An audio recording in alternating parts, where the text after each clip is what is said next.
இந்த நாளிலும் நம் தியானத்துக்கு எடுத்துக்கொண்ட வேத பகுதி அப்போஸ்தலருடைய நடபடிகள் அதிகாரம் 10 வசனங்கள் 1-8 வரை. Acts chapter 10 verses 1-8. இத்தாலியா பட்டணம் எனப்பட்ட பட்டணத்திலே 100க்கு அதிபதியாகிய கொர்நேலியு என்னும் பேர் கொண்ட ஒரு மனுஷன் செசரியா பட்டணத்திலே இருந்தான்.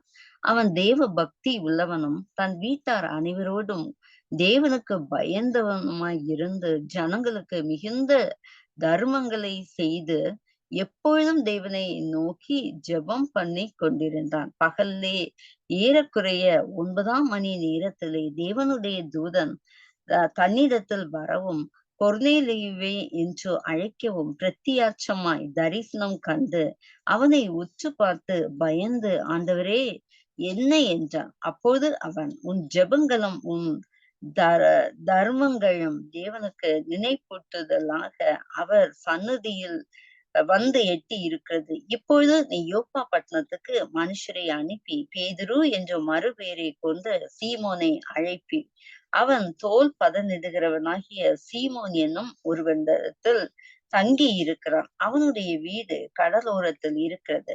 நீ செய்ய வேண்டியதை அவன் உனக்கு சொல்லுவான் என்றார்.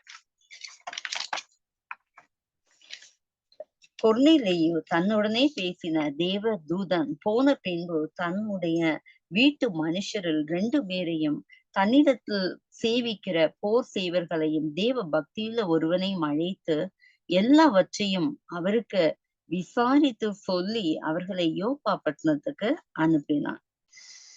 எங்களை நேசித்து காத்து வழிநடத்த அன்பு மிக்க பரமபிதாவே, தகப்பனே, இந்த காலை வேலைக்காக ஸ்தோத்திரம் அப்பா. நீங்க கொடுத்த அந்த வசனத்தை அப்பா தியானிக்க எங்களுக்கு கிருபையை கொடுங்க. ஆவியானவரே, நீர் அப்பா எங்களுக்கு போதித்து உணர்த்தும்படியா ஜெபிக்கிறோம். இந்த வசனத்தின் மூலமாக நாங்க என்ன கற்றுக்கொள்ள வேண்டுமோ தகப்பனே அப்பா, நீர் எங்களுக்கு அப்பா ஞானமுள்ள இருதயத்தை எங்களுக்கு நீங்க கொடுத்து அப்பா ஆண்டவரே எங்களுக்கு கற்றுக் கொடுக்க வேண்டியதை அப்பா ஆவியானவரே நீங்க எங்களுக்கு கற்றுக் கொடுக்கும்படியா ஜெபிக்கிறோம். இயேசு கிறிஸ்துவின் மூலம் எங்கள் ஜெபத்தை கேட்டலும் அன்புமிக்க பரமபிதாவே, ஆமென். இந்த வசனங்கள் இந்த 1-8 வரை இதுல நம்ம அந்த கொர்நேலியுடைய லைஃப் எப்படிப்பட்டது, அவனுக்கு கடவுள் ஒரு என்கவுண்டர், ஒரு விஷன் கொடுக்கிறார். ஒரு தேவ தரிசனம் அவருக்கு கிடைக்குது. அதை நம்ம பாக்குறோம். யார் இந்த கொர்நேலியு அப்படின்னு நம்ம பார்த்தோம்னா, கொர்நேலியு ஒரு புறஜாதியார். அவர் ரோமாபுரியை சேர்ந்தவர், ஆண்டவர் அறியாத ஒரு அந்நிய ஜாதியிலே பிறந்தவர்கள். அவருடைய ப்ரொஃபஷன் என்னன்னு நம்ம பார்த்தோம்னா, 100க்கு அதிபதினா 100 பேர் போர் செய்வர்களுக்கு ஒரு தலைவனா இருந்தார். அவர் நல்ல ஒரு ஸ்டாண்டர்ட் பொசிஷன்ல இருந்தாரு. பேர் புகழ் பெற்ற ஒரு பர்சன். அவர் தான் அந்த 100க்கு அதிபதி. ஆனா அவர் இருந்த இடம் நம்ம பாக்குறோம் செசரியா பட்டணம். ஆனா அவருக்கு ஒரு நல்ல ஒரு நேச்சர், ஒரு தாழ்மையான ஒரு டவுன் டு எர்த் பர்சனா இருக்கிறாரு. அவரு இயேசு கிறிஸ்துவ எல்லா குணநலங்கள் அவருக்கு இருக்குது. நம்ம நினைக்கலாம், நம்ம புறஜாதியார் எல்லாம் கடவுளை அறியாதவங்க, அவங்களுக்கு நல்ல குணங்கள் இருக்கான்னு பார்த்தோம்னா அதுலயும் நம்ம நிறைய பேரை பார்க்கலாம். நம்மளை விட அவங்க மெயினானவர்களாய் நம்ம அவங்களுடைய குணங்கள் எல்லாம் தாழ்மையான அந்த கிறிஸ்துவின் சிந்தை, மற்றவங்களுக்கு ஹெல்ப் பண்றது, ஒரு ஜெனரஸ் ஹார்ட், மற்றவங்களுக்கு கெடுதல் செய்யணும்னு நினைக்காத ஒரு இருதயம், அநேக நற்குணங்களை நம்ம பார்க்கலாம். அதுல இந்த செசரியா பட்டணத்துல தேவ பக்தியுள்ள ஒரு மனிதன், அவருதான் அந்த கொர்நேலியஸ் நம்ம பார்க்கிறோம். அப்ப அவருடைய லைஃப்ல நிறைய நற்குணங்கள் இருக்கிறது. எப்போதும் அவர் தேவனை நோக்கி ஜெபம் பண்ணி கொண்டார். அவருக்கு உண்மையான யெகோவா தேவன் என்பதை ஒன்லி அந்த யூத பீப்புள், அந்த யாக்கோபின் சந்ததியார் அவங்கதான் அறிந்து கொண்டாங்க. ஆனா இவருக்கு அவரை கேள்விப்பட்டிருக்கிறாங்க. பட் அவர் எந்த ஐடல்ஸையும் அவர் வொர்ஷிப் பண்ணாம அவர் தேவ பக்தி உள்ளவனும் தன் வீட்டார் அனைவரோடும் தேவனுக்கு பயந்தவருமாய் இருந்து ஜனங்களுக்கு மிகுந்த தான தர்மங்களை செய்து கொண்டிருந்தார். அப்ப நம்ம நினைக்கலாம், நம்ம பண்ற தான தர்மங்கள் அது ஏழைகளுக்கு உதவுவது கர்த்தருக்கு கடன் கொடுக்கிறது, கர்த்தர் அதை திரும்ப கொடுப்பார் அப்படின்னு இது வசனம் சொல்றது. அப்போ எந்த பிரதிபலனும் எதிர்பார்க்காதபடிக்கு கொர்நேலியு நல்ல ஒரு நற்கிரியைகளை அவர் செய்தார். ஏழைகளுக்கு அவர் கொடுத்தார். அவர் நல்ல இந்த ஒரு ஒரு காட்ஸ் லவ்விங் நேச்சர், ஒரு டவுன் டு எர்த் பெர்சனா அவர் இருந்தாரு. சாந்த குணம், தாழ்மை குணம். அதுதான் கர்த்தருக்கு விருப்பமான ஒரு குணம். அவர் சொல்றாரு, "நான் சாந்தமும் மனத்தாழ்மையும் உள்ள தேவன்." அதே அந்த நற்குணங்கள் கொர்நேலியுவுக்கு இருந்தத நம்ம பார்க்கலாம். ஆண்டவர அவருக்கு உண்மையான ஆண்டவர யாருன்னு அவருக்கு தெரியாது. ஆனாலும் ஆண்டவர் ஒருவர் இருக்கிறார், அவர தேடணும் அப்படின்னு அவருக்கு ஒரு வாஞ்சை, இருதயத்துக்குள்ளால ஒரு வாஞ்சை இருக்கிறது. அம் அந்த ரட்சிப்புங்கிற அந்த அனுபவம் அவருக்கு கிடையாது. ஆனா அவர உண்மையா அவருடைய செய்கையில நிமித்தம் நம்ம பார்க்கிறோம். அவரு ஹி இஸ் ஒரு அதுலயும் நம்ம நெறைய பீப்பிள நம்ம பார்க்கலாம். ரூத் மோவாபிய பெண்ணா இருந்தாலும், யெகோவா தேவன நம்பி வந்ததுனால கர்த்தர் அவங்களுடைய லைஃப ஒரு கம்ப்ளீட் ட்ரான்ஸ்ஃபார் பண்ணாரு. ராகாப்ங்கிற வேசி அவள் தேவன இஸ்ரவேல் தேவன நம்பின ஏன்னா அவர் செய்த அற்புதங்கள், அடையாளங்கள் அதெல்லாம் கேள்விப்பட்டு அவங்களுக்கு ஹெல்ப் பண்றா. அதன் மூலம் அவங்க இந்நாள் வரையிலும் அந்த சந்ததி இஸ்ரவேல் ஜனங்களோடு கூட அந்த சந்ததி இருக்குது. யார் யார் ஆண்டவர நம்புறாங்களோ, அவங்கள அவர் ஒரு நாளும் புறமே புறம்பே தள்ளுகிற தேவன் அல்ல. அவர் சொல்றாரு, உண்மையா அவரை தேடுகிற யாவருக்கும் அவர் சமீபமா இருக்கிறார். உண்மையா என்னை தேடினீர்களானால் என்னை கண்டுபிடிப்பீர்கள் அப்படின்னு அந்த வசனம் சொல்லுது. அப்ப இவர் உண்மையா ஆண்டவர அப்படியே சீக் பண்ணிட்டே இருக்காரு. ஒரு ஸ்பெஷல் பெர்சன் இஸ்ரவேல் தேவன அவர இந்த கெட்ட குணங்கள் ஒண்ணும் இல்ல. நற்கிரியைகளை மட்டுமே அவர் செஞ்சு கொண்டிருந்தார். மற்றவங்களுக்கு தீமை இந்த இந்த ஒண்ணுமே செய்யல. எல்லாருக்கும் நன்மை செய்கிற ஒரு மனிதனா அவர் காணப்பட்டார்ன்னு நம்ம பார்க்கிறோம். அப்போ அவருடைய குடும்பத்தினருக்கும் அதே குணம் அது இருந்தது. சோ அவருடைய கேர்ல இருக்கிற அவருடைய குடும்பமும் ஒரு நற்சாட்சி பெற்ற குடும்பமா இருந்தது. ஒரு மரம் எப்படி நல்ல மரம் என்று நம்ம அறிந்து கொள்ளலாம் என்று பார்த்தோம்னா, அதனுடைய கனிகளை வைத்து அறிவீர்கள். அதே மாதிரிதான் லாஸ்ட் டேஸ்ல கனிகள்னால் அறியப்படுவீர்கள் என்று வேதவசனம் சொல்றது. நம்முடைய ஆவியின் கனிகள் நமக்குள்ளாலே இருக்கிறதா? அதெல்லாம் நம்ம ஆராய்ந்து பார்த்துதான் நம்ம ரொம்ப லாஸ்ட் டேஸ்ல நம்ம ரொம்ப கவனமாய் நடந்து கொள்கிற ஒரு காலமாய் இருக்குது. கனிகளினால் அறியப்படுவீர்கள் அப்படின்னு கடவுள் அம் க அந்த நமக்கு ஒரு க்ளூ கொடுத்திருக்கிறாரு. யாரு நல்லவங்க, கெட்டவங்க. நல்ல மரம் எப்பவுமே என்ன பண்ணும்? நல்ல கனிகள தான் கொடுக்கும். கெட்ட மரம் கெட்ட கனி. அதுலேருந்து நம்ம நல்ல கனிகள நம்ம எதிர்பார்க்கிறோம். ஏன்னா அது அதோடைய வேறு ஜீன்ஸ்ல அது அது இருக்குது. இப்படிதான் அந்த புளிப்புள்ள மாமரம் அது எப்பவுமே அது புளிப்பா தான் இருக்கும். அத என்ன பண்ணாலும். அதனால அது கூட வேற டிராஃப்டிங்லாம் பண்ணி அவங்க நல்ல கனி கொடுக்கிற ஒரு மரமா அவங்க மாற்றுவாங்க. சோ அதே மாரிதான் இவர் ரொம்ப ஒரு நல்ல ஒரு மனிதனா இருந்தார். அவருடைய குடும்பத்தினருக்கும், அவருக்கும் எல்லாருக்குமே தீமையை விட்டு விலகுறது தான் என்னது கர்த்தருக்கு பயப்படுற பயம்னு வேதவசனம் சொல்லுது. யாருக்கும் எந்த தீமை கெடுதல் நீயாத ஒரு குடும்பமாய் ஒரு சாட்சியில ஒரு வாழ்க்கை அந்த அந்த ஊர்ல அந்த செசரியா பட்டணத்துல அவங்க ஒரு சாட்சியில ஒரு நற்சாட்சி பெற்ற ஒரு மகனாக அவர் காணப்பட்டார். அந்த கர்த்தருக்கு பயப்படுற பயம் அவருக்கு இருந்தது. தான தர்மங்கள் செய்கிற ஒரு பெர்சனா அவர் இருந்தாரு. ஏழைகளுக்கு, விதவைகளுக்கு, அனாதைகளுக்கு, திக்கற்றவர்களுக்கு யாரு உதவின்னு கேட்டா அவர் உதவி செய்கிற ஒரு பெர்சனா ஒரு கைண்ட் ஹார்ட்டட் பெர்சனா அவர் இருந்தாரு. ஆண்டவர் அதை நம்ம நினைக்கலாம் நம்ம செய்கிற காரியங்களை ஆண்டவர் இந்த பார்ப்பாரா அப்படின்னு நம்ம நினைக்கலாம். கர்த்தருடைய கண்கள் பூமி எங்க உலாவிக் கொண்டிருக்குதுன்னு வேதவசனம் சொல்லுது. நல்லோரையும் தீயோரையும் நோக்கி பார்த்து கொண்டிருக்குது அப்படின்னு. அந்த அந்த பீப்புள அவருடைய ஐஸ் ஒரு ஈகிள்ஸ் ஐ மாரி அந்த ஆங்கிள் இருந்து நம்மள பார்த்து கொண்டே இருக்கிறார். அவருடைய கண்களுக்கு மறைவானது ஒன்றுமே இல்ல. அப்போ அவரு அடுத்தது ஒரு ஜெபிக்கிற ஒரு பெர்சனா காணப்பட்டார். ஒரு ஒரு யுனிக் நேச்சர் அவருக்குள்ளால இருந்தது. ஒரு குட் பெர்சன்னு நம்ம சர்ட்டிஃபை பண்ற அளவுக்கு அவருடைய குணங்கள் அதனால தான் அந்த டிவைன் என்கவுண்டர் கடவுள் எதற்காக அவருக்கு கொடுத்தார்? பிகாஸ் ஆஃப் அவருடைய ஆக்ஷன், அவருடைய செய்கைகள். கர்த்தருக்கு ரொம்ப பிரியமான செய்கைகளை அவர் பண்ணி கொண்டிருந்தார். அப்போ ஆண்டவர் இவர் ஒரு நல்ல பெர்சன்.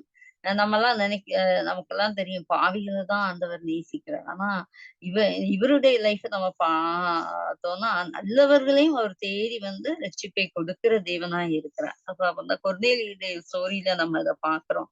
ஆண்டவர் வந்து அவருக்கு ஒரு டிவைன் என்கவுண்டர் கொடுத்து, அ இந்த இந்த கொடுத்து அவர அந்த அங்க இருந்து பேதுருவ இந்த சீமோனை அந்த இடத்துல இருந்து அழைத்து வந்து இந்த குடும்பத்துக்கு அந்த ஒபே ஆண்டவருடைய காலிங்க்கு அவரு இம்மீடியட்டா அவரு ரெஸ்பாண்ட் பண்றாரு. உடனே அவருடைய செர்வன்ட்ஸ கூப்ட்டு ஒரு 3 பேர அனுப்பி அங்க போய் சீமோனுக்கு அவரு இந்த அவங்களோட பேசி அவர இந்த ஊருக்கு அ அழைத்து வ வ வந்து சுவிசேஷத்தை அந்த அந்த வீட்ல இருந்து நெறைய பேர ஆண்டவருடைய ரட்சிப்பை பெற்றதா நம்ம அந்த ஆக்ட்ஸ் சாப்டர் 10ல நம்ம பின்பகுதியில நம்ம அத பார்க்கலாம்.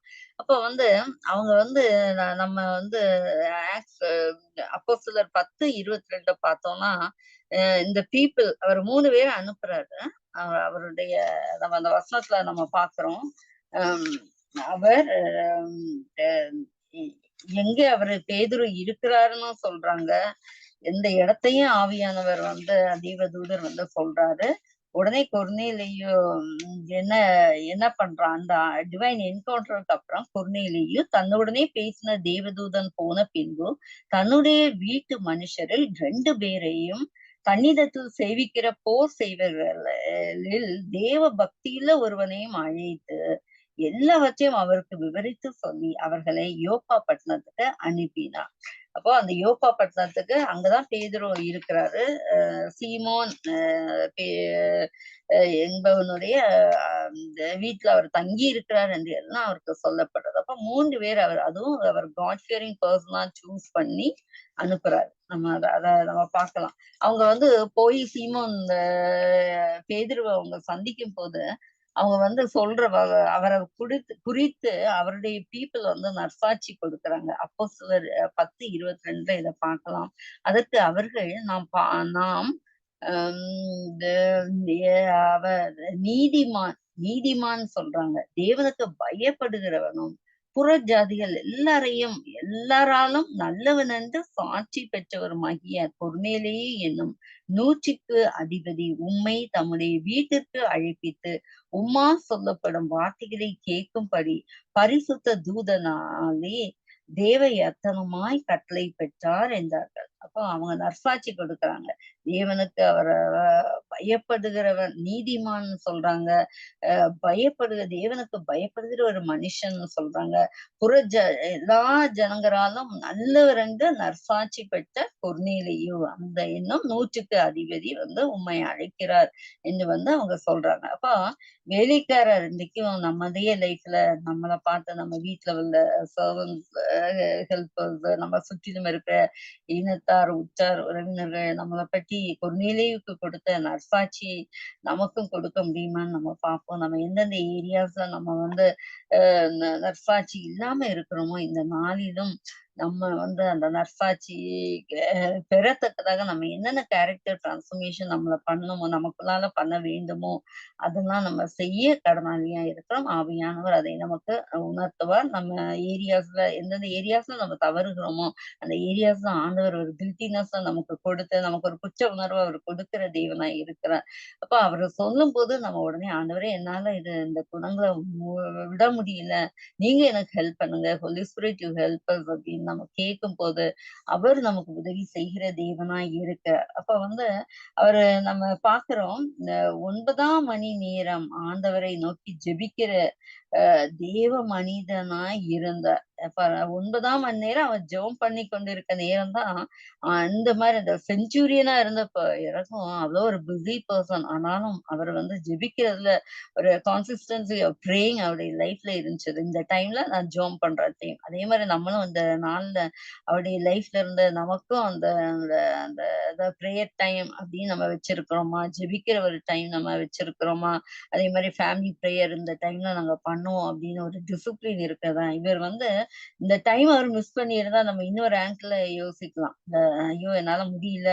இந்த டைம நம்ம மிஸ் பண்ணிட்டு நம்ம வேற இடத்துல வேற நேரம் அப்புறம் நம்ம பண்ணிக்கலாம் அப்படின்னு இருந்தா, அன்றைக்கே கடவுள் நமக்கு வந்து ஒரு என்கவுண்டர் ஏதாவது ஒரு வச்சிருப்பார். நம்ம அத வந்து இழந்து போகிற வரலாம் இருக்கும். அப்போ கரெக்ட்டா 9ஆம் மணி நேரம் மதியம் 3 மணி நம்ம அந்த கால்குலேஷன்ல வச்சு பார்த்தோம்னா, மதியானம் 3 மணி. ஆண்டவர நோக்கி ஜெபிக்கிற ஒரு தெய்வ மனுஷனா அவரு இருந்தார்ன்னு நம்ம பார்க்கிறோம். அவ்ளோ பெரிய செஞ்சுரியனா இருந்த போதிலும், ஆண்டவர ஒரு டெய்லி ஒரு தேடுகிற ஒரு மனிதனா இருந்தார். அப்ப அப்பேற்பட்ட மனிதனுக்கு கடவுள் தரிசனம் ஆவாரா? கண்டிப்பா தரிசனம் ஆவார். உண்மையாய் அவரை தேடுகிற யாவருக்கும் அவர் சமீபமாய் இருக்கிறார் அப்படின்னு வேதவசனம் சொல்லுது. அப்போ இந்த ஏன்னா அவர் வந்து ஒரு வைராக்கியமுள்ள தேவன். ஏன்னா எத்தனையோ தேவர்கள் இருக்காங்க. அந்நிய தேவர்கள், விக்கிரகங்கள் எவ்வளவோ தேவர்கள் இருந்தாலும் யெகோவா தேவனை அவர் நம்பினார். அதை அத வந்து அந்நிய தெய்வங்கள அவர் வொர்ஷிப் பண்ணவே இல்லன்னு நம்ம பார்க்கிறோம். ஏன்னா யாத்திராகமம் 20:3 சொல்லுது, "என்னையன்றி உனக்கு வேறே தேவர்கள் உண்டாயிருக்க வேண்டாம். அதை நமஸ்கரிக்கவும், சேவிக்கவும் வேண்டாம். என்னிடத்தில் அன்பு கூர்ந்து என் கற்பனையிலே கைக்கொள்கிறவர்களுக்கோ 1000 தலைமுறை மட்டும் இரக்கம் செய்கிற தேவனாய் இருப்பேன்" அப்படின்னு வசனம் சொல்லுது. அப்ப அவரிடத்துல அன்பு கூறுகிற பிள்ளைங்கள அவர் ரொம்ப நேசிப்பார். அப்போ நம்ம தவறு செய்யும்போது நம்மள வந்து அன்பின் கயிறுகள்னால் அவரை கட்டி இழுக்கிற தேவனா இருக்கிறார். என் பிள்ளைங்க கடவுள் இஸ் அ ஜெலஸ் காட். என் பிள்ளைங்க எனக்கு மட்டும் தான் அப்படின்னு ஆண்டவர் வந்து ரொம்ப பக்தி வைராக்கியம் உள்ள தேவனா இருக்கிறார். அவ நம்ம நெறைய இதுல பார்ப்போம். நம்ம கொஞ்சம் வந்து அந்த லவ்ல நம்ம வந்து பின் வாங்கிட்டோம்னா, அவருக்கு ரொம்ப கவலையா இருக்கும். ஐயோ! என் பிள்ளை என்ன தேடாம வேற எதெல்லாம் தேடுதே அப்படின்ட்டு. அந்த மாரி அவரு லவ்வுக்காக ஏங்குற ஒரு கடவுளா இருக்கிறார். அப்போ என்னிடத்தில் அன்பு கூர்ந்து என் கற்பனையிலே கைக்கொள்கிறவன் 1000 தலைமுறை மட்டும் இரக்கம் செய்கிற தேவனாய் இருக்கிறேன். அப்போ ஆண்டவரு இவர்தான் ஜீவனுள்ள தேவன் என்று அறியாமலே அவரை வந்து இப்படி ஒரு காட் இருக்கார். அறியாமலே அவரை தேடினார்ன்னு பார்க்கிறோம். அவரிடத்துல அவர் அன்பு கூர்ந்தார். அப்போ ஒரு பக்தியுள்ள மனுஷனாய் அவர் இருந்தார். ஆனா அந்த ரட்சிப்பின் அனுபவம் வந்து அவங்களுக்கு இல்ல. கடவுள் வந்து சீமோன் பேதுருவை அனுப்பி அந்த ரட்சிப்புங்கிற ஏன்னா அந்த பரிசுத்த ஆவியின் அந்த அபிஷேகம் அவங்க பெற்றதை வந்து கடவுள் இவங்களுக்கும் தே ஆர் ஆல்சோ இந்த பீப்புளும் புற ஜாதியார் அவர் வந்து பட்சபாதம் உள்ள தேவன் இல்லவே இல்லை. ரட்சிப்பு எல்லாருக்கும் பொதுவா அந்த பாவிகளையும் அவர் நேசிக்கிறார். நல்லவர்கள், தீயோர்கள் எல்லாரையும் அவர் நேசிக்கிறார். அப்போ அவர் வந்து நிறைய சான்சஸ் கொடுப்பாரு பீப்புளுக்கு. நம்ம நினைக்கலாம் பாவிகளுக்கு ஏன் தண்டனையே வரமாட்டேங்குது, அவங்கலாம் நல்லாதான் இருக்கிறாங்களே, நான் கடவுளுக்கு பயந்து இருக்கேன். ஆனா கடவுளுடைய இரக்கம் பெரியது. அவர் இந்த இந்த இன்னமும் கொஞ்சம் இந்த இந்த எப்படி ஒரு இந்த தோட்டக்காரர் சொல்லுவார்ல, இந்த வருஷம் இருக்கட்டும், கனி கொடாத மரமெல்லாம் வெட்ட வெட்டுண்டு அக்னியில போடணும்னு சொல்லும்போது, இந்த வருஷம் இருக்கட்டும் அப்படின்னு செஞ்சுவாரு. அதே மாதிரிதான் கடவுள் அந்த கிருபையின் காலங்களை நமக்கு கொடுக்கும்போது, நம்ம வந்து அதை யூட்டிலைஸ் பண்ணி நம்ம உணர்ந்து அதெல்லாம் நம்ம வீணாக்கி விடாதபடிக்கு நம்ம ரொம்ப கவனமா இருக்கணும். ஸோ அவ்ளோ ஒரு தெய்வ மனுஷனுக்கு கடவுள் வந்து ஒரு காட் ஃபியரிங் பெர்சன். கடவுள் வந்து ஒரு தேவ தூதரை அனுப்பி அப்ப வந்து வந்து ஒரு என்கவுண்டர் கொடுக்குறாரு. நீ என்ன பண்ணும் அப்படின்ட்டு ரட்சிப்பை பெறுவதற்காக இந்த இடத்துக்கு போணும் அப்படின்ட்டு அவர் எல்லாவற்றையும் அழகா அவரு சொல்றாரு. நம்ம ஏசாயா 45:21 இவ்விதமாய் சொல்லுது. நீங்கள் தெரிவிக்கும்படி சேர்ந்து ஏகமாய் யோசனை பண்ணுங்கள். இதை பூர்வ காலம் முதல் கொண்டு விளங்க பண்ணி அந்நாள் துவங்கி இதை அறிவித்தவன் யார்? அறிவித்தவர் யார்? கர்த்தராகிய நான் அல்லவோ? நீதிபரரும் இரட்சகருமாகிய என்னை அல்லாமல் வேறே தேவன் இல்லை. என்னை தவிர வேற தேவன் இல்லை அப்படின்னு அவர் சொல்றாரு. எல்லாம் ஃபியூச்சர் வருங்காலம், நிகழ்காரியங்கள் நம்முடைய கடந்த கால நம்ம தாயின் கருவில் உருவாக முன்பதற்காகவே நம்மள முன் குறித்து வைத்த எல்லாவற்றையும் அவர் அறிவார். இந்த மாதிரி எந்த தேவர்களும் சொல்ல முடியுமா? முடியவே முடியாது. அப்போ கர்த்தர் எரேமியா 10:10 சொல்லுது, கர்த்தரோ மெய்யான தேவன், அவர் நீதி ஜீவனுள்ள தேவன், நித்திய ராஜா. அவருடைய கோபத்தினால் பூமி அதிரும், அவருடைய உக்கிரத்தை ஜாதிகள் சகிக்க மாட்டார்கள். அப்ப ஆண்டவர் தான் நம்மை ரட்சிக்கிறார். அவர்தான் ஜீவனுள்ள தேவன், அவர்தான் மெய்யான தேவன். நான் தான் நீதிபரன் அவர் சொல்றாரு. அவரிடத்துல மட்டுமே இந்த மனுஷங்களிடத்துல நமக்கு நீதியே கிடைக்காது. ஆனா கர்த்தரிடத்துல மட்டுமே நீதி, நியாயம் எல்லாத்தையும் அவர் பார்த்து பார்த்து அவரை வந்து வந்து நீதிபரர் அப்படின்னு சொல்லப்பட்டிருக்குது. அப்போ அவ்வளோ ஒரு கேர்ஃபுல்லான ஒரு நம்மளை புரிந்து கொள்கிற ஒரு நல்ல ஒரு தேவனாய் அவர் இருக்கிறார். ஆண்டவர் தான் நம்ம ரட்சிக்கிற தேவன். அவர் தான் உண்மையான தேவன். அப்ப அந்த கொர்நேலியு அந்த உண்மையான அந்த தேவனை அவர் தேடினார். ஆண்டவருடைய கண்கள் அதை பார்த்தது. அவருக்கு நாலேட்ஜ் இல்லாமலே அவர தேடுறாரு. ஆனாலும் அவர வந்து பார்க்கிறாரு. என் பையன் என்னை இவ்வளவா தேடுறானே, இவ்வளவா என்னை அன்பு கூர்றான்னு சொல்லிட்டு, அ ஏன்னா நம்ம தேடுதல் நம்ம பேப்டிசம் கிளாஸ்ல நம்ம படிப்போம். நெறைய நேரங்கள்ல ஆண்டவர காட் அந்த ஒரு ஆசை வரணும் அப்டின்ட்டு. Who is God? அவருடைய வல்லமை என்னது? அவருடைய மகத்துவம் என்னது? அந்த அதெல்லாம் நம்ம அறியணும் அப்டின்னு ஒரு ஆசை நமக்கு ஆட்டோமேட்டிக்கா அது வந்துரும். இன்னும் more and more about God. Godly things மேல நமக்கு வந்து அவ்வளோ ஒரு நாட்டம் வரும். நம்ம அந்த உலகத்தின் காரியங்கள் எல்லாம் நமக்கு எவ்வளவுதான் செல்வம் எது இருந்தாலும் அதுல வந்து நமக்கு அன்பு அதுல ஒரு ஆசை போகவே செய்யாது. கடவுள் நமக்குலாம் இல்ல. ஆண்டவர் அவருக்காக நம்ம ஏதாவது செய்யணும். அவரை பெரியப்படுத்துற காரியங்கள நம்ம அவர் மீது அன்பு வைத்தோம்னா, we can do anything for him. அப்ப வந்து தகப்பன் ஒரு தன் பிள்ளை தன்னுடைய இந்த சொல்ல கேட்டு நடக்கும்போது நம்ம வேர்லி பேரண்ட்ஸ் ஆகிய நம்ம வந்து எப்படி ஹேப்பியா இருக்கிறோம். நம்மளே பிள்ளைங்க கீழ்ப்படியாமல் இருக்கும்போது நம்ம வந்து எப்படி நம்ம துக்கப்படுகிறோம். அதே மாரிதான் ஆண்டவர் வந்து அவர விட்டு நம்ம விலகும்போது அவர் வந்து கண்ணீர் விடுகிற, மனதுருகுற, ஐயோ! என் பையன் என்கிட்ட வரமாட்டானா? நம்ம எல்லாருக்கும் தெரியும் காட்ஸ் லவ் எப்படிப்பட்டது என்பதை அந்த ப்ராடிகல் சன் அத மூலமா அவர் சொல்லியிருக்கிறார். அந்த மாரி கெட்ட குமாரன நம்ம கூட நம்முடைய பிள்ளைங்க அழுக்கா இருந்தா நம்ம தொட மாட்டோம். ஆனா அவரு வாசல்லயே காத்திருந்து, அந்த அழுக்கான அந்த பண்டி கு கூண்டுக்குள்ளால இருந்த அந்த பையன சேரும் சகதியுமா இருந்த அவர வந்து இந்த த காத்து கொண்டிருந்து அவர முத்தமிட்டு, அதுக்கப்புறம் தான் அவருக்கு எல்லாத்தையும் சுத்தம் பண்ணி, அவருக்கு எல்லா விருந்து எல்லாவற்றையும் அவர் மோதிரத்தலாம் தங்க மோதிரத்தை கொடுத்து அவர் வந்து ஹானர் பண்றாரு. அதே மாரி தான் அந்த காட்ஸ் லவ் நம்ம எப்பேர்ப்பட்ட பாவியா இருந்தாலும் நம்ம அவரை நேசிக்கிற தெய்வனாய் இருக்கிறார். அப்ப வந்து இந்த சங்கீதம் 32:8 சொல்லுது, "நான் உனக்கு போதித்து நீ நடக்க வேண்டிய வழியை உனக்கு காட்டுவேன். உன்மேல் என் கண்ணை வைத்து உனக்கு ஆலோசனை சொல்லுவேன்." அப்போ நம்ம காட்லி சில்ட்ரனா இருக்கும்போது, ஆண்டவரே நமக்கு வந்து ஆலோசனை சொல்கிற தெய்வனாய் இருக்கிறார். இந்த வசனம் வந்து எவ்வளவு உண்மையா இருக்குது. இந்த கொர்நேலியுடைய லைஃப்ல நம்ம பார்த்தோம்னா, ஆண்டவர் வந்து இந்த வசனம் ஆண்டவர் வந்து பொய்யுரையாத தேவன். பொய் சொல்ல அவர் மனுஷன் அல்ல. மனமார அவர் மனுபுத்திரன் அல்ல. அவர் சொன்னா கண்டிப்பா அவர் செய்வார். அந்த வாக்கு இந்த வசனம் என்னுடைய லைஃப்லயும் அது பயங்கரமா அது ஆண்டவருடைய சத்தத்தை நான் கேட்டேன். அந்த வசனம் எனக்கு நல்லா ஞாபகம் இருக்குது. அன்றிலிருந்து இதுவரை ஆண்டவர் வந்து போதித்து என்னென்ன நடக்க வேண்டிய வழிய உனக்கு காட்டுவேன்னு சொன்னது போல என்ன செய்யணும், எத செய்யக்கூடாது. ஒரு சின்ன சின்ன விஷயம் கூட ஆண்டவர் வந்து அவ்வளோ கேர்ஃபுல்லா நம்ம மீது கண்ண வைத்து அவர் ஆலோசனை சொல்லுகிற கர்த்தரா இருக்கிறார். இந்த ஃபார் எக்ஸாம்பிள் அந்த எங்களுடைய கிச்சன் ரெனோவேஷன் டைம்ல அந்த டைல் செலக்ஷன் கூட கடவுள் வந்து அப்படியே ஒரே கன்ஃப்யூஷனா இருந்துச்சு.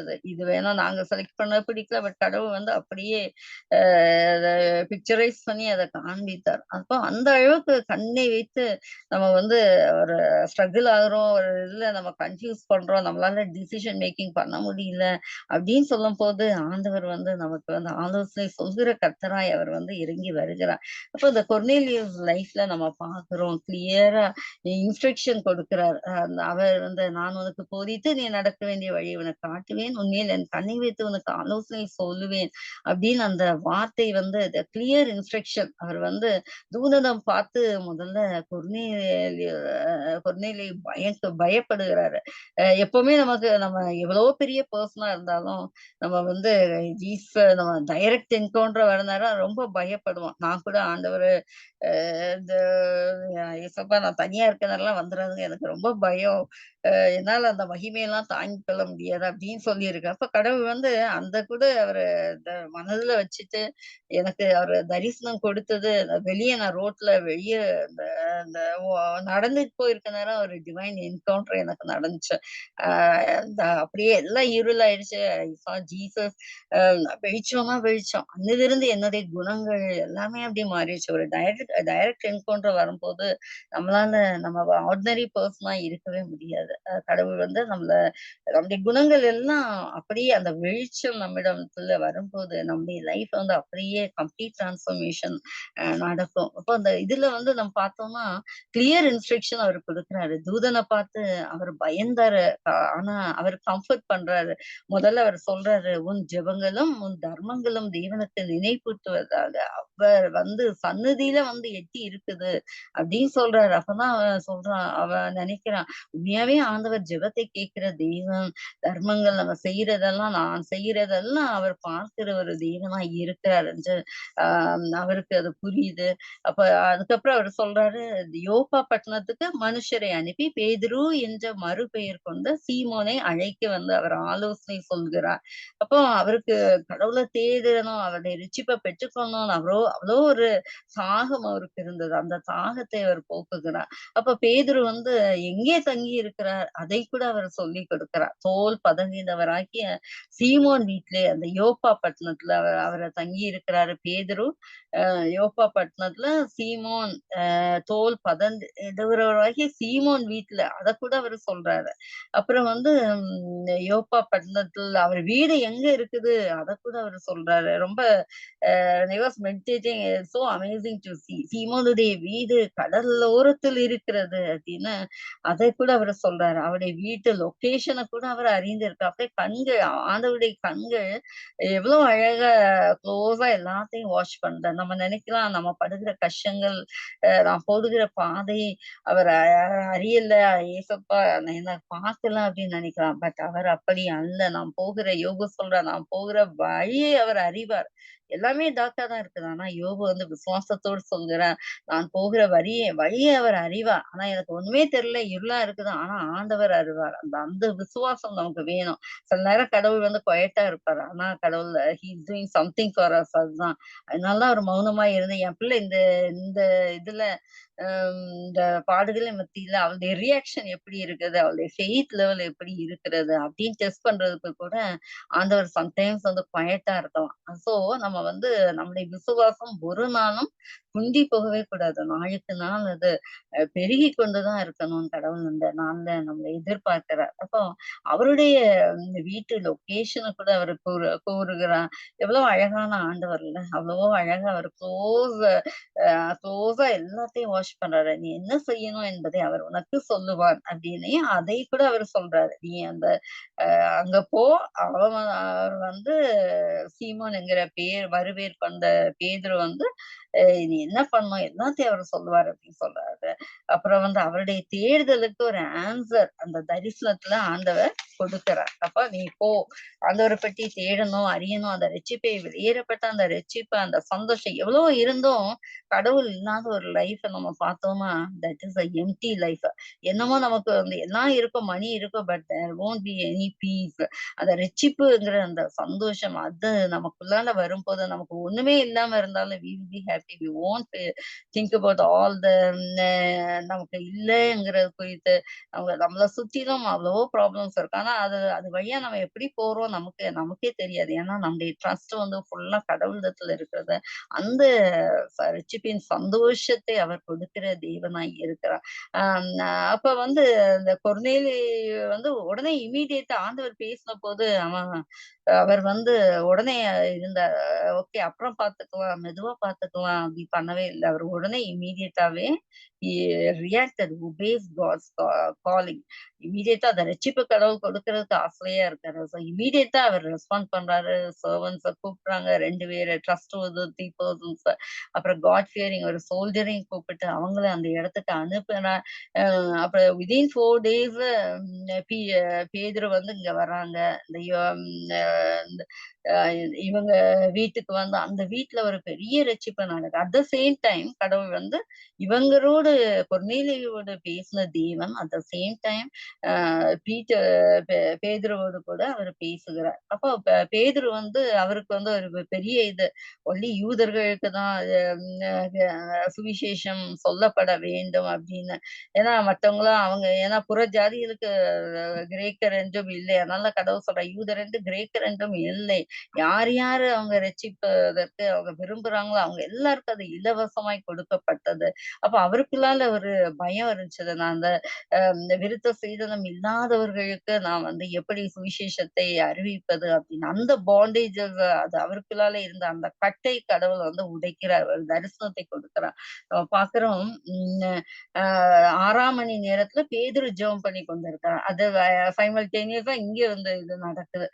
அப்ப அவரு சாப்பிட அவருக்கு பசியா இருக்குது. ரொம்ப பசி. ஜெபம் பண்ணிட்டு அவருக்கு சாப்பிடணும் வருது. அப்ப எல்லாரும் ஃபுட்ட ப்ரிப்பேர் பண்ணட்டு இருக்க டைம்ல அவருக்கு வந்து ஒரு விஷன் வருது. வானத்துல இருந்து ஒரு பெரிய துப்பட்டி வருது. 4 கார்னரும் அப்படி ஒரு மேல இருந்து ஒரு சுருக்கு பை மாரி இறங்கி வருகிறது. அது தொறந்து தரையில வரும்போது அதுல எல்லா விதமான துப்பட்டி ஒரு கூடு மாரி அப்படி இறங்கி வருது. அதுல வந்து அவரு பார்க்குறாரு. பூமியில உள்ள சகல மிருக ஜீவன்கள் 4 கால் ஜீவன்கள் எல்லாம் அந்த அ கிரீப்பி, கிராலீஸ் அந்த மாரி 4 கால் உள்ள எல்லா ஜீவன்களும், மிருகங்கள் இருக்கிறத அவரு பார்க்கிறாரு. அப்போ ஒரு சத்தம் கேட்குது. "பேதுருவே, பேதுருவே அடித்து புசி" அப்படின்னு ஒரு சத்தம் 3 முறை கேட்குது. அப்ப அதுக்கு பேதுரு வந்து சொல்றாரு, "அப்படியல்ல ஆண்டவரே, நான் தீட்டும் அசுத்தமானத ஒண்ணே நான் சாப்பிட மாட்டேன்."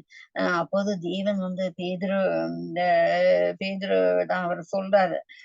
அந்த அவர மாற்றுவதற்கு அவரு சொல்றாரு. வசனம் 15ல தேவன் பேசுறான். "தேவன் சுத்தமாக்கினவளே நீ தீட்டாக எண்ணாதே" அப்படின்னு 2ஆம் தரம் ஒரு சத்தம் கேட்குது. நான் இதெல்லாம் புசிக்க மாட்டேன். அடித்து புசின்னு கேட்குது. அவருக்கு உள்ளால அப்ப அந்த வந்து கடவுள் பேசின அப்புறம் 3ஆம் தரமும் அதே மாரி சத்தம் உண்டாயிற்று. அதுக்கப்புறம் அந்த கூடு வந்து அப்படியே எப்படி மேலே இருந்து வந்ததோ, அதே மாரி அந்த கூடு வந்து அப்படியே மேலே பரலோகத்துக்கு எடுத்துக் கொள்ளப்பட்டது. அப்ப பேதுருக்கு ஒரே அந்த தரிசனத்தை குறித்து அவர் ஆராய்ந்து கொண்டிருக்கிறார். எப்பவுமே நம்ம ஒரு விஷன் கடவுள் குடுத்தாருன்னா, நமக்கு வந்து ஒரு ரொம்ப கன்ஃப்யூஷனா இருக்கும். ஒரு மாரி குழப்பமா, ஒரு தப்பான ஒரு ரொம்ப ஸ்கேரி ட்ரீம் வந்துச்சுன்னா, வி வில் பி கன்ஃப்யூசிங் இப்படி நடந்துருமோ, அப்படி நடந்திருக்குமோ அப்படின்னு நம்ம பயப்படுவோம். ஆனா ஆவியானவர் அவரோடு கூட இருந்து, அவரு வந்து ம் இவ சொல்றாரு. அந்த உன்னை 3 நீ வந்து இந்த 3 மனிதர்கள் உன்னை தேடுகிறார்கள். அதே அட் த சேம் டைம் அந்த பீப்பிள் 3 பேரும் வந்து வீட தேடி வந்துட்டாங்கங்க. அவரு வந்து ஆவியானவர் பேதுருவிடம் பேசி, "உன்னை 3 பேர் வந்து உன்னை தேடுகிறாங்க. நீ எழுந்து இறங்கி ஒன்றுக்கும் சந்தேகப்படாமல் அவர்களோடு கூட போ" அப்படின்னு அவரு கட்டளையிடுகிறார் ஆவியானவர். அப்ப த ஹோலி ஸ்பிரிட் எவ்வளவு அழகா அவர மினிஸ்ட்ரிக்கு அவருடைய இருதயத்தை வந்து ஆயத்தப்படுத்துகிறார். அப்போ ஒரு விஷன குடுத்து, "நீ வந்து தேவன் பரிசுத்தமாக்குனது நீ யாரு? தீட்டுன்னு சொல்றதுக்கு நீ யாரு?" அப்படின்னு அவருடைய இருதயத்தை அவர் வந்து மாற்றுகிறார், பக்குவப்படுத்துகிறார், அவர வந்து புறப்பட செய்கிறார். அப்புறம் அவங்கலாம் வர்றாங்க. எதற்காக வந்திருக்கீங்கன்னு அப்ப அவங்க வந்து கொர்நேலியுவ பற்றி நற்சாட்சிலாம் சொல்றாங்க. அவர் உங்கள அழைத்து வர சொன்னார்ன்னு சொல்லிட்டு, அப்ப ஏன்னா வசனம் சொல்லுது, அவர் வந்து அங்க போயி அதே மாரி அடுத்த நாள் அவங்க வந்து அடுத்து நெக்ஸ்ட் டே அவர் கூட போறாரு. அந்த வீட்ல ஃபுல்லா நிரம்பி ஜனங்களா நிரம்பி இருக்கிறாங்க. அந்த இடத்துல ஒரு பெரிய ஒரு ரட்சிப்பு உண்டாகிறது. அவர் நசரேயனாகிய இயேசு கிறிஸ்துவை பற்றி அவர் அந்த பிரசங்கிக்கிறார். அவர் சொல்றாரு, முதல்ல அவர் சொல்றது தேவன் பட்சபாதம் உள்ளவர் அல்ல. கொர்நேலியு அவர் பார்த்த தரிசனத்தை அவர் சொல்றாரு. அந்த தரிசனத்தை அவர் சொன்ன பின்பு அவர் சொல்றாரு, அவருக்கு அந்த அதோடைய இன்டர்பிரிட்டேஷன் அவருக்கு கிடைக்குது. இந்த இந்த தேவன் பட்சபாதம் உள்ளவர் அல்ல. எந்த ஜனத்தினாயினும் அவருக்கு பயந்து நீதியை செய்கிறவன் எவனோ, அவனே அவருக்கு உகந்தவன் என்று நிச்சயமாய் அறிந்திருக்கிறேன் பேதுரு வந்து சொல்றாரு. அதனால கடவுள் இந்த தரிசனத்தை நமக்கு கொடுத்திருக்கார். அவர் வந்து நசரேயனாகிய இயேசு கிறிஸ்துவை தேவன் பரிசுத்த ஆவியினால் நிரப்பின போது, ஞானஸ்நானம் எடுத்து நிரப்பிய போது, அவர் அற்புதங்கள், அதிசயங்கள் செய்து நன்மை செய்கிறவர்களாய் சுற்றித் திரிந்தார். அதெல்லாம் அவரு சொல்றாரு. உடனே அதுக்கப்புறம் அவரு பேசிக்கொண்டு இருக்கும்போதே அந்த இடத்துல ஆவியானவர் ஜனங்களின் மீது அளவில்லாமல் ஊற்றப்படுகிறார். அப்ப அதே நேரத்துல உடனே அவங்க எல்லாரும் இவங்க எல்லாம் ஆவியினாலே நம்ம விருத்த சேதனம் பெற்ற நம்ம வந்து எப்படி பரிசுத்த ஆவியை பெற்றோமோ, இந்த விருத்த சேதனம் இல்லாத அந்த புற ஜாதியார் அவங்களுக்கே கடவுள் கடவுள் பரிசுத்த ஆவியை கொடுத்து அவங்க எல்லாரும் அந்நிய பாஷையில அவங்க பேசுறாங்க. அத பார்த்து இவங்களுக்கு வந்து நம்ம ஜலத்தை நீக்கி வைக்கலாமான்னு சொல்லி அவங்க எல்லாருக்கும் ஞானஸ்நானம் கொடுக்க பேதுரு கட்டளையிட்டார். அந்த இடத்துல பெரிய ஒரு ரட்சிப்பு உண்டாயிருக்குது. ரட்சிப்பின் சந்தோஷம். அப்போ நம்முடைய லைஃப்லயும் நம்ம வந்து ஒரு கனிகள் நிறைந்த ஒரு லைஃப் அந்த கொர்நேலியுவை போல கடவுள் வந்து அந்த இன்றைக்கு நம்மிடம் பேசுகிறார். நம்முடைய லைஃப் அந்த கனி நிறைந்த ஒரு லைஃபா நம்ம ஒரு ப்ரொடக்டிவ் பர்சனா இருக்கிறோமா? நம்ம வந்து உபயோகமற்ற ஒரு கனியற்ற ஒரு லைஃபா? நம்முடைய கனி வந்து புளிப்பான கனியா இருக்குதா? கனிகளினால் அறியப்படுவீர்கள் அப்படின்னு மத்தேயு 7:16, 17 கடவுள் வந்து இயேசு கிறிஸ்து சொல்லி இருக்காங்க. அவருடைய கனிகளினாலே அவர்களை அறிவீர்கள். முட்செடியிலே திராட்சை பழங்களையும், முட்பூண்டுகளிலே அத்தி பழங்களையும் பறிக்கிறீர்களா? அதனால் அவர்களுடைய கனிகளினால் அவர்களை அறிவீர்கள் என்று இயேசு கிறிஸ்து சொல்கிறார். அப்போ அவர் சொல்றாரு கடைசியா, பரலோக ராஜ்யத்தில் இருக்கிற என் பிதாவின் சித்தப்படி செய்கிறவன் எவனோ பரலோக ராஜ்யத்திலே பிரவேசியாமல் கர்த்தாவே கர்த்தாவே என்று சொல்கிறவன் அது பிரவேசிப்பது இல்லை என்று சொல்றார். அப்போ என்னது அது கொர்நேலியுடைய லைஃப்ல கர்த்தர் அந்த விஷனை கொடுத்ததற்கு காரணம் அவர் தேவன் தான் முழு அன்பு வைத்தார். முழு இருதயத்தோடும் முழு ஆத்மாவோடும் அவரை தேடினார். அதனால அவரை கண்டுபிடித்தார். அப்புறம் அவர் உன்னை போல பிறனை நேசின்னு அவர் ஒரு கட்டளையை இட்டார். அதையும் அவரு செஞ்சாரு. அதனால்தான் அவருக்கு அந்த டிவைன் என்கவுண்டர் கொடுத்தார். அந்த ரட்சிப்பை அவர் தேடி வந்து இந்த நல்ல ஒரு பெர்சனா இருந்த அந்த கொர்நேலியின் குடும்பத்தை அந்த ஊரார் எல்லாருக்கும் அந்த சுவிசேஷம் அந்த இடத்துல பிரசங்கிக்கப்படுகிறது. அப்போ நீதிமான்கள் அவர் நல்ல ஒரு பெர்சன், ஒரு சர்வன்ட் ஆஃப் காட் அவரு. அந்த நீதிமான்கள் பெருகினால் ஜனங்கள் மகிழ்வார். அப்ப நல்ல ஒரு ரைச்சஸ் பெர்சன்ஸ் ஒரு நல்ல ஒரு டாப் போஸ்ட்ல வரனால அநேகருக்கு அவங்க நன்மை செய்யறவர்களாய் இருப்பாங்க. அப்போ இந்த நேரத்துல நம்ம நிறைய வேல்யூபிள் லெசன்ஸ் குர்நேல் லைஃப்ல நம்ம பார்க்கலாம். இந்த ஒரு இம்பார்ட்டன்ஸ் ஆஃப் ப்ரேயர், ஒரு ப்ரேயர் லைஃப் அவருக்கு இந்த நேரத்துல நான் ஜெபிப்பேன் அப்படின்னு சொல்லிட்டு அவர் கடவுளை உண்மையா தேடினார். அவருக்குள்ளான ஒரு நல்ல ஒரு ஹியூமிலிட்டி இருந்துச்சு, தாழ்மையான அந்த கிறிஸ்துவின் சிந்தை, நன்மை செய்கிற குணங்கள் இருந்துச்சு. அவருடைய தேவன் பச்சைப்பாதம் அல்ல, தேவன் அல்ல என்பதை அவருடைய லைஃப்ல வந்து ஒரு ஜாதியிலே அவர் நேசிக்கிறார் என்பதை இந்த கொர்நேலியுடைய லைஃப்ல மூலமாக நம்ம பார்க்கலாம். அவருடைய அப்போ அந்த மாதிரி நம்ம ஒரு அன்புள்ள பிள்ளைகளாய் ஒரு சாக்ரிபிஷியல் லைஃப் வாழும் போது ஆண்டவர் நம்ம வேதவசனம் சொல்றது, சிறுமைப்பட்டவன் மேல் சிந்தையா இருக்கிறவன் பாக்கியவான், தீங்கு நாள் கர்த்தர் அவனை விடுவிப்பார்னு. அப்ப எந்த அவங்க ஒரு இக்கட்டான மரண பள்ளத்தாக்குல இருந்தாலும் அந்த சிறுமைப்பட்டவர்கள் ஐயோ இவங்க பாவம் சொல்லி மற்றவங்களுக்கு நம்ம ஹெல்ப் பண்ணும் போது கடவுளே நமக்கு வந்து இறங்கி அந்த படுக்கையிலிருந்து அவனை எழுப்புவான்னு சொல்லி இருக்குது வேதவசனம். அவ்வளவு ஒரு கேரிங் காட். நம்ம வந்து மற்றவங்களுக்கு அன்பு செலுத்தும் போது ஆண்டவர் நம்ம மீது அதிக அன்பு செலுத்துகிறவரா இருக்கிறார். அப்போ அவருடைய கிருபையை நமக்கு அவரு அந்த கொர்நேலியுடைய லைஃப் எவன் மேல் கிருபையா இருக்க இரக்கமா இருக்க சுத்தமாய் இருப்பேன்னு அவன் மேல் இரக்கமா இருப்பேன்னு சொல்லி இருக்கிறார். அப்போ அவர் மீது வைத்த அன்பு எக்ஸ்ட்ராடனரியா அதனாலதான் நம்ம சொல்லுவோம்ல, தேடி வந்து ரட்சிக்கிற தேவன். அப்ப ஒரு புறஜாதியாரா இருந்தாலும் கடவுள் அந்த ரட்சிப்புங்கிற அந்த ஒரு பெரிய அந்த சந்தோஷத்தை அவர் தேடி வந்து அந்த பொன்னியின் ஃபேமிலிக்கு அவர் கொடுத்தார். அப்போ அந்த அவருக்குள்ளால இருக்கிற கைண்ட்னஸ், கம்பேஷன், அந்த சிறுமைப்பட்டவர்கள் மீது இருக்கிற சிந்தை தான் இந்த ஒரு பெரிய பாக்கியத்தை அவருக்கு கொடுத்தது நான் விசுவாசிக்கிறேன். கர்த்தர் இந்த வார்த்தைகளை ஆசீர்வதிப்பார்கள். நாமும் கூட இந்த கொர்நேலியுவை போல ஒரு நல்ல ஒரு பரிசுத்தமான ஒரு வாழ்க்கை வாழ நம்ம ஆண்டவர் சொல்லி கொடுத்தபடி கற்பனையில் பேர் நடக்கிறவங்க மேல் நம்ம வசனத்தை கேட்கிறவர்களாக மட்டுமல்ல, அதன்படி செய்கிற பிள்ளைகளா நம்ம இருக்கும்போது அவங்கள ஆண்டவர் மிகவும் நேசிக்கிற தேவனாகி இருக்கிறார். அப்ப வந்து ஆண்டவர் வந்து இந்த மாதிரி ஒரு டிவைன் என்கவுண்டர் அவருக்கு கொடுத்த தேவன் நம்ம கூட நம்ம ஜெபிக்கும் போதே ஆண்டவர் நமக்கு வந்து எல்லாவற்றையும் காட்டுவார். நமக்கு எதிராக இருக்கிற சூழ்ச்சிகள், சத்துருவாய சாத்தான் நமக்காக விரிக்கிற வலைகள் எல்லாவற்றையும் அவர் காண்பிக்கிற தேவன் தேவனாய் இருக்கிறார். அப்போ இந்த நாள்லும் அந்த கொர்நேலியுடைய லைஃப் நமக்கு அந்த ஒரு ரோல் மாடல் லைஃபா இருக்குது. ஒரு ஆண்டவருடைய பிள்ளைங்க எப்படி வாழ வேண்டும். அவர் புறஜாதியா இருந்தாலும் ஹி ஸ்டுட் ஃபார் லார்ட். அவரு ஒரு பரிசுத்த வாழ்க்கை வாழ்ந்தார். ஆண்டவர் அவரை தேடி வந்து ரட்சித்தார். அந்த தேடுதலுக்கு ஒரு பதிலை கொடுத்தார். பேதுருவ அனுப்பி அந்த ரட்சிப்பின் சந்தோஷம் இவங்களுக்கெல்லாம் எருசலேம்ல அந்த பீப்பிளுக்கு கொடுக்கப்பட்ட அதே சந்தோஷத்தை அந்த கொர்நேலியன் ஃபேமிலிக்கு அவரை சுற்றி இனத்தார் எல்லாருக்கும் ஆண்டவர் கொடுக்க சித்தம் உள்ளவரா. அப்ப ஒரு பெர்சன் உத்தமமா இருக்கும்போது அவனுடைய வீட்டார் அனைவரும் அவங்க மூலமா they also turned into good person. அந்த ரட்சிப்பின் பாக்கியம் எல்லாருக்கும் அந்த ஊருக்கு அது வருது. அப்போ அதே மாதிரி நம்ம ஒரு லைஃப் நம்ம குடும்பத்துக்கு நம்ம ஒரு ஆசீர்வாதமான ஒரு பிள்ளைகளா நம்ம வீட்டுல ஒரு பெர்சன் கடவுளுக்குள்ளால வந்தா போதும் the whole person கடவுள் வந்து குடும்பத்தையுமே நம்ம உற்றார் உறவினர்கள் எல்லாரையும் கடவுள் வந்து மாற்ற வல்லவராய் இருக்கிறார். அந்த ஒரு பெர்சன் ஜெபிக்கும் போது கர்த்தர் எல்லாவற்றையும் அந்த கட்டுகள் எல்லாவற்றையும் சத்துருவாய் சாத்தான் நம்ம குடும்பத்தின் மீது வைத்திருக்கிற எல்லா சூழ்ச்சிகள் எல்லா சாபமான காரியங்கள் எல்லாவற்றையும் அவர் உடைக்க வல்லவராய் இருக்கிறார்.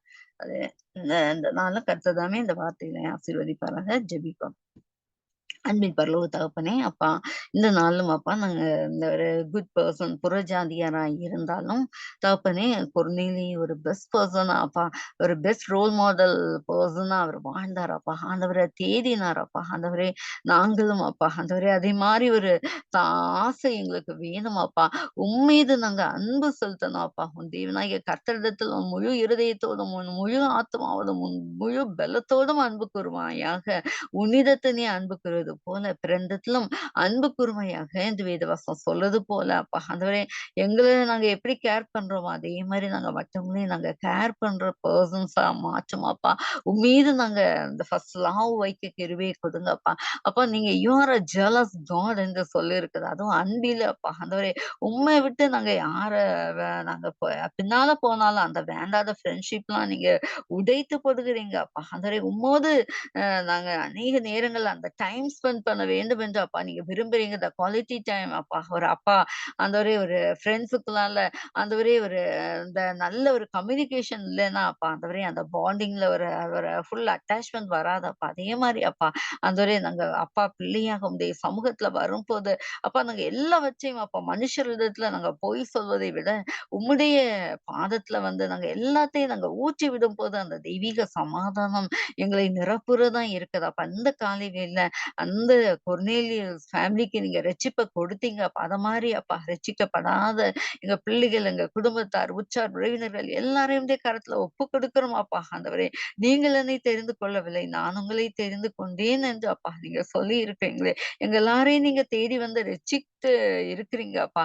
அந்த ரட்சிப்பின் பாத்திரத்தை நாங்க சுமந்து செல்கிற பாத்திரமாக எங்களை நீங்க மாற்றுங்கப்பா. கிருபா பாத்திரங்களாக எங்களை நீங்க மாற்றி இருக்கிறீங்களா. உடைய கிருபைக்காக உடைய இரக்கங்களுக்காக ஸ்தோத்திரம் அப்பா. நாங்க பெற்ற அந்த ரட்சிப்பை அப்பா நாங்க மற்றவங்களுக்கும் அத நாங்க சொல்லத்தக்கதாய் அந்த தைரியத்தை அந்த போல்ட்னஸ் எங்களுக்கு கொடுங்க அப்பா. அநேக பிள்ளைகளை அப்பா நாங்க உம்மிடம் உம்முடைய சக்திகளால சேர்க்கிற ஒரு பிள்ளைகளாய் எங்களை நீங்க உருமாற்றும்படியா ஜெபிக்கிறோம். இந்த காலை வேளையில அப்பா எங்களை தாழ்த்தி நாங்க ஒப்பு கொடுக்கிறோம் அப்பா. எங்க பிள்ளைகளை ஒப்பு கொடுக்கிறோம் அப்பா. ரட்சிக்கப்படாமல் இருக்கிற எங்க குடும்பத்தார் உற்றார் உறவினர்கள் எங்க பிள்ளைகள் எல்லாரையும் கரத்துல ஒப்பு கொடுக்குறோம்ப்பா. யார் யார் அப்பா என் பிள்ளைங்க மாற மாட்டாங்களோ, என் பிள்ளைங்க எங்க குடும்பத்தார் என் கணவன் மாற மாட்டாங்களோ அந்த கண்ணீரோடு ஜெபிக்கிறாங்களோ அப்பா தகப்பனே. அந்த ரட்சிப்புங்கிற அப்பா அந்த பாத்திரத்தை அப்பா அவங்களுக்கு கொடுக்கும்படியா ஜெபிக்கிறோம் அப்பா. ஞானஸ்நானம் பெற்றார்கள் அப்பா எல்லாரும் அதே நாள்ல அப்பா ஞானஸ்நானம் பெற்றார்கள் அப்பா முந்தினோர் பிந்தினோராயும் பிந்தினோர் முந்தினோராயும் இருப்பார்கள் இந்த வேதவசனம் சொல்றது போல அப்பா எங்களை விட அப்பா எங்க பிள்ளைகளே அப்பா நீங்க அதிக விசுவாசிகளாய் மாற்ற நீங்க வல்லவராய் இருக்கிறீங்க அப்பா. எங்களுக்கு இருக்கிற எல்லா ப்ராப்ளம்ஸ் அப்பா இந்த காலை வேலையில அப்பா நாங்க உம்முடைய பொற்பாதத்துல நாங்க ஒப்பு கொடுக்கிறோம் அப்பா. எந்தெந்த காரியங்கள் எங்க லைஃப்ல ஒரு பேர்டனா இருக்குதோ எங்களால சுமக்க முடியாத பாரங்கள் எல்லாவற்றையும் உடைய பொற்பாதத்துல அப்பா நாங்க வைக்கிறோம் அப்பா. இயேசு சுமந்து கொண்டீங்க அப்பா. நீங்க சுமந்து கொண்டீங்க. நாங்க அன்வான்டட் பர்டன்ஸ சுமந்து கொண்டு அப்பா எங்களால சுமக்க முடியாத நீங்க கொடுத்த லைஃப நாங்க என்ஜாய் பண்ண விடாதபடிக்கு சத்துருவாய சாத்தான் உலக கவலைகள், தொல்லைகள், கஷ்டங்கள், பாரங்கள கொண்டு வந்து எங்கள அப்பா ஆண்டவரே அவன் ஒடுக்கி வைத்திருக்கலாம்ப்பா. அப்பா இந்த நாள்ல அப்பா அந்த நுகத்தடியின் கட்டுகள் எல்லாம் இயேசு கிறிஸ்துவின் நாமத்தினால் உடைக்கப்படுவதாக. அப்பா புது பலன் எங்கள் ஒவ்வொருவருக்கும் கொடுக்கும்படியா ஜெபிக்கிறப்பா. எங்க லைஃப் அப்பா முந்தி மாரி இருக்கக்கூடாது அப்பா. ஆண்டவரே யார நீங்க அனுப்பி அப்பா ரட்சிக்க அந்த ஒவ்வொரு பெர்சன்ஸ்க்கும் அப்பா அவர்களுடைய லைஃப்ல ஒரு பெர்சன்ஸ நீங்க வச்சிருப்பீங்க அப்பா. அத மாரி அப்பா எங்களோடு யார் யார நீங்க இன்னைக்கு சுத்த வச்சிருப்பீங்களோ, எந்தெந்த அப்பா ஆண்டவரே ஆத்துமாவ எங்களுக்கு நீங்க கொடுக்க விரும்புறீங்களோ அப்பா, அவங்களுக்கு நாங்க சுவிசேஷத்தை அப்பா பேதுருவ கொண்டு அப்பா ஆண்டவரே கொர்நேலியின் குடும்பத்தை ரட்சிக்க நீங்க தீர்மானம் வச்சிருந்தீங்க அப்பா. ஆண்டவரே அதின்படி அப்பா தகப்பனே எங்கள நீங்க உபயோகப்படுத்தும்படி ஜெபிக்கிறோம் அப்பா. எங்களையும் உடைய பிள்ளைகளாக நீங்க மாற்றிக்கொண்டீங்களே அப்பா. ஆண்டவரே எங்களும் அப்பா ஆண்டவரே நீங்க உபயோகப்படுத்தும்படியா ஜெபிக்கிறோம். இந்த காலை வேளையில அப்பா ஆண்டவரே ஒவ்வொரு குடும்பத்தையும் அப்பா ஆண்டவரே ஒரு ரட்சிப்பை பெற்று அநேக குடும்பங்களை ரட்சிப்புக்குள்ளால வழிநடத்துகிற பிள்ளைகளாய் அப்பா ஆண்டவரே ஒவ்வொருவரை they should be a channel of blessing to many families அப்பா. இந்த காலை வேளையில நம்முடைய கருத்துக்குள்ளால் நாங்க தாழ்த்தி ஒப்புக் கொடுக்கிறோம். நம்முடைய கரங்களை வழிநடத்தும்படியா ஜெபிக்கிறோம்ப்பா. எந்தெந்த காரியங்கள், எந்தெந்த போராட்டங்கள், எந்தெந்த உபத்திரவத்தை அப்பா குகையில அப்பா பிள்ளைகள் கடந்து சொல்றாங்களோ, அந்த பயத்தெல்லாம் நீங்க போக்குங்க அப்பா. அவங்களுக்கு தைரியத்த கொடுங்க. நானே உன் பரிகாரம் கர்த்தர் சொல்லி இருக்குங்க. You can bring solution to the problem அப்பா. ஆண்டவரே ஒரு தீர்வை நீங்க அப்பா ஆண்டவரே கொர்நேலியுடைய தேடுதலுக்கு ஒரு முடிவை நீங்க கொடுத்தீங்க அப்பா. ஆண்டவரே அத மாரி அப்பா நாங்க என்னென்ன காரியங்களுக்காக நாங்க ஏங்கிக் கொண்டிருக்கிறோமோ, எங்களை இருதயத்தை நீங்க ஆராய்ந்து இருக்கிற தேவன் அப்பா. ஆராய்ந்து முடிய பெரிய காரியங்களை எண்ணி முடியாத அதிசயங்களை செய்கிற தேவன் அப்பா. யோபு அப்பேற்பட்ட சிச்சுவேஷன்ல அவர் சொன்னார், "நான் போகும் வழியை அவர் அறிவார்" என்று அப்பா. ஆண்டவரே நாங்க டார்க்னஸ்ல தான் போய்க் கொண்டிருக்கோம். ஆனா நாங்க எங்க போறோம்? எங்க போறோம்? எப்படி நாங்க இதெல்லாம் ஹேண்டில் பண்ண போறோம்? ஒண்ணும் எங்களுக்கு தெரியாதப்பா. உம்ம நம்பி அப்பா அந்த லைஃப நாங்க வாழ்கிறோம்ப்பா. ஆண்டவரே உம்மால் நாங்கள் பெரிய சேனைக்குள்ளால பாய எங்களுக்கு கிருபை கொடுங்கப்பா. நீங்க எல்லா வழிகளையும் சிந்தைகள் எல்லாவற்றையும் அறிந்திருப்பீங்கப்பா. சிந்தைகள் எங்க லைஃப்ல அவன் என்னென்ன விக்கெட் பிளான்ஸ் வச்சிருக்கானோ அதையும் நீங்க அறிவீங்கப்பா. எல்லாவற்றையும் அப்பா நிர்மூலமாக்கி போடுங்கப்பா. இந்த காலை வேளையில எல்லா தடைகளையும் உடைத்து செல்கிற தேவன் ராஜா நீங்க எங்களுக்கு முன்பாக நீங்க செஞ்ச எல்லா கோணலான வழிகளை நீங்க செவைப்படுத்தும்படியா ஜெபிக்கிறோம் அப்பா. பிரயோஜனமானவர்களை உனக்கு போதித்து நீ நடக்க வேண்டிய வழியில உன்னை நடத்துகிற தெய்வனாகிய கர்த்தருந்து சொல்லியிருப்பீங்க அப்பா. நாங்க எந்த வழியில போனோம், எது எங்க லைஃப்க்கு பிரயோஜனம், எது அப்பிரயோஜனம் எல்லாவற்றையும் அப்பா லைக் எ ஃபாதர் நீங்க சொல்லியிருக்கீங்க. நான் உனக்கு போதித்து நீ நடக்க வேண்டிய வழியை உனக்கு காட்டுவேன். உன்மேல் என் கண்ணை வைத்து உனக்கு ஆலோசனை சொல்வேன்னு சொன்னீங்க அப்பா. அவ்வளோ பெரிய கேரிங் காட் எங்களோடு கூட இருக்கீங்கப்பா. அந்த உலகத்தில் இருக்கிறவனை காட்டிலும் எங்களில் இருக்கிற தேவன் பெரியவர் அப்பா. பெரியவராகிய நீங்க எங்களை பொறுப்படுத்திக் கொள்ளுங்கப்பா. உங்களுடைய பொற்பாதத்துல எங்க எல்லாரையும் தாழ்த்தி ஒப்புக் கொடுக்குறோம். நீங்க ஃபேமிலி சர்ச்ச ஒப்புக் கொடுக்குறப்பா. நீங்க ஆழ்கை செய்யுங்க. ஆவியானவருடைய அப்பா வழி நடத்துதல் அப்பா. எங்க குடும்பத்தின் மீது, எங்க சபையின் மீது, எங்க பிள்ளைகள் மீது அப்பா, எங்க சந்ததியின் மீது இருக்கும்படி ஜெபிக்கிறோம். நான் நிர்ணயித்தது நடக்கும் என்று செய்தியை கர்த்தர் சொல்லியிருப்பீங்க. நீங்க என்ன நிர்ணயித்து வைத்திருக்கிறீங்களோ, அதை நீங்க நிறைவேற்றி கொடுக்க வல்ல தேவனா இருப்பீங்க அப்பா. எங்களை தாழ்த்தி நாங்க ஒப்புக் கொடுக்கிறோம். துதிக்கான மகிமை எல்லாம் எங்க அப்பாவுக்கே செலுத்துறோம். இயேசு கிறிஸ்துவின் மூலம் எங்கள் ஜெபத்தை கேட்டருளும் எங்களை அனுபவிக்க பரம் பிதாவே ஆமென்.